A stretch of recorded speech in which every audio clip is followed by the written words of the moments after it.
సాయంత్రం 6 గంటల సమయంలో శ్రీకర్ హాస్పిటల్ నుంచి మాకు సస్పిషియస్ ఒకటి మర్డర్ ఇంటిమేషన్ వచ్చింది.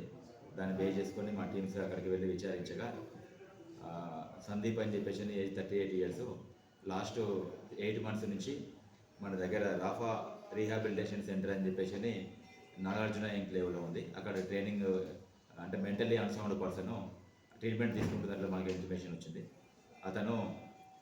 అతని రూమ్లో ఉండే కొలీగ్స్ ఎవరైతే ఉన్నారో షేక్ సులేమాన్ ప్లస్ సయ్యద్ ఆదిల్ అని చెప్పేసి 2 persons తోని రెగ్యులర్గా ప్రతి చిన్న విషయంలో కూడా వాళ్ళు తరచూ గొడవ పడుతూ ఉండేవాళ్ళు.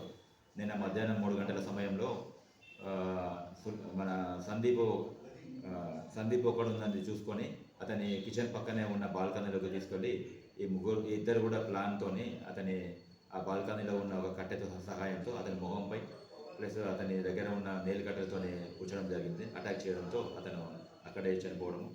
అంతటా రీహాబిలిటేషన్ సంబంధించిన వర్కర్స్ ఎవరుతున్నారో వాళ్ళను అతన్ని చూసి ఐడెంటిఫై చేసి ఇమీడియట్గా శ్రీకర్ హాస్పిటల్ తీసుకురావడం జరిగింది.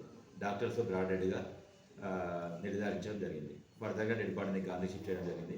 ఎవరైతే ఈ హత్యకు పాల్పడినారో వాళ్ళ గురించి మేము ఫర్దర్గా అప్రహెండ్ చేసి ఫర్దర్గా జ్యుడిషియల్ రిమాండ్ పంపించడం జరుగుతుంది.